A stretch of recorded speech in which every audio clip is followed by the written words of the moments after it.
വചനമൊഴി June 9.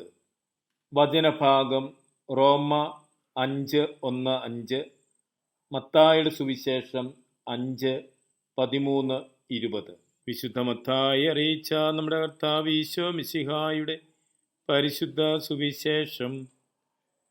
നിങ്ങൾ ഭൂമിയുടെ ഉപ്പാകുന്നു. ഉറകെട്ടുപോയാൽ ഉപ്പിനെ എങ്ങനെ വീണ്ടും ഉറകൂട്ടും? പുറത്തേക്ക് വലിച്ചെറിഞ്ഞ് മനുഷ്യരാൽ ചവിട്ടപ്പെടാനല്ലാതെ മറ്റൊന്നിനും അത് കൊള്ളുകയില്ല. നിങ്ങൾ ലോകത്തിൻ്റെ പ്രകാശമാകുന്നു. മലമുകളിൽ പണിതുയർത്തിയ പട്ടണം മറച്ചുവെക്കുക സാധ്യമല്ല. വിളക്ക് കൊളുത്തിയാരും പറയുടെ കീഴിൽ വയ്ക്കാറില്ല, ദീപപീഠത്തിന്മേലാണ് വയ്ക്കുക. അപ്പോൾ അത് ഭവനത്തിലുള്ള എല്ലാവർക്കും വെളിച്ചമേകുന്നു. അപ്രകാരം മനുഷ്യർ നിങ്ങളുടെ സത്പ്രവൃത്തികൾ കണ്ട് സ്വർഗസ്ഥനായ നിങ്ങളുടെ പിതാവിനെ മഹത്വപ്പെടുത്തേണ്ടതിന് നിങ്ങളുടെ വെളിച്ചം അവരുടെ മുൻപിൽ പ്രകാശിക്കട്ടെ. നിയമത്തെയോ പ്രവാചകന്മാരെയോ ഇല്ലാതാക്കാനാണ് ഞാൻ വന്നതെന്ന് നിങ്ങൾ വിചാരിക്കരുത്. ഇല്ലാതാക്കാനല്ല, പൂർത്തിയാക്കാനാണ് ഞാൻ വന്നത്. ആകാശവും ഭൂമിയും കടന്നു പോകുന്നതുവരെ സമസ്തവും സംഭവിക്കുവോളം നിയമത്തിൽ നിന്ന് പള്ളിയോ പുള്ളിയോ മാറ്റുകയില്ലെന്ന് സത്യമായി ഞാൻ നിങ്ങളോട് പറയുന്നു. ഈ പ്രമാണങ്ങളിൽ ഏറ്റവും നിസ്സാരമായ ഒന്ന് ലംഘിക്കുകയും അപ്രകാരം മറ്റുള്ളവരെ പഠിപ്പിക്കുകയും ചെയ്യുന്നവൻ സ്വർഗരാജ്യത്തിൽ ചെറിയവനെന്ന് വിളിക്കപ്പെടും.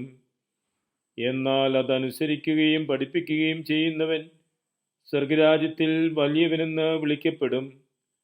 കാരണം നിങ്ങളുടെ നീതി നിയമജ്ഞരുടെയും ഫരീശയരുടെയും നീതിയെ കവിഞ്ഞു നിൽക്കുന്നില്ലെങ്കിൽ നിങ്ങൾ ഒരിക്കലും സ്വർഗരാജ്യത്തിൽ പ്രവേശിക്കുകയില്ലെന്ന് ഞാൻ നിങ്ങളോട് പറയുന്നു.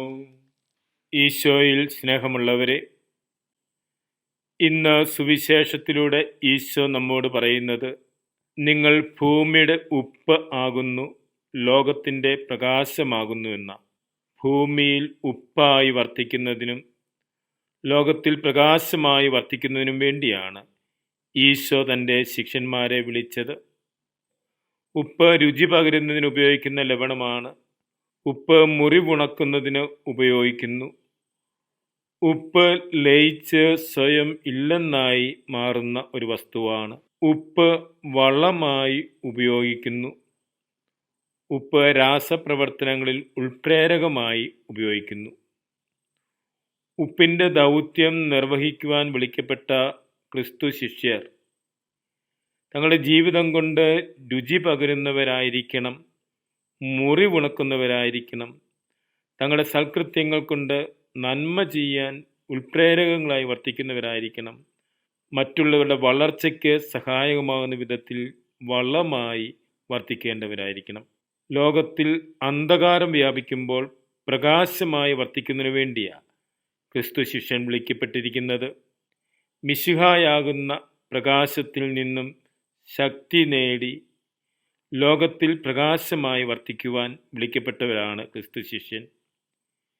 ഈശോ പറഞ്ഞിട്ടുണ്ട്, ഞാൻ ലോകത്തിൻ്റെ പ്രകാശമാകുന്നു, എന്നെ അനുഗമിക്കുന്നവൻ അന്ധകാരത്തിൽ നടക്കുകയില്ല. ഈശോ തന്നെയാണ് തൻ്റെ ശിഷ്യന്മാരോട് പറയുന്നത്, നിങ്ങൾ ലോകത്തിൻ്റെ പ്രകാശമാണ്. അതുകൊണ്ട് തന്നെ നിങ്ങളെ അനുഗമിക്കുന്നവരും അന്ധകാരത്തിൽ നടക്കുവാൻ ഇടവരുത് എന്നാണ് ഈശോ പറയുന്നത്. പൗരസ്ത്യ സുറിയാനി സഭയുടെ പ്രകാശഗോപുരം എന്ന് വിളിക്കപ്പെടുന്ന മാർ അഫ്രേം പിതാവിൻ്റെ തിരുനാൾ ആചരിക്കുന്ന ദിവസം കൂടിയാണിന്ന്. മാർ അഫ്രേം പിതാവ് സഭയ്ക്കും സമൂഹത്തിനും പ്രകാശമായി വർത്തിക്കുകയും ഉപ്പായി മാറുകയും ചെയ്ത മഹാനായ വിശുദ്ധനാണ്.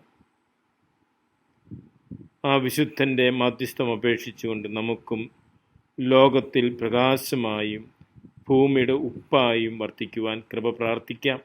മിശിഹ നമ്മെ അനുഗ്രഹിക്കട്ടെ. ആമേൻ.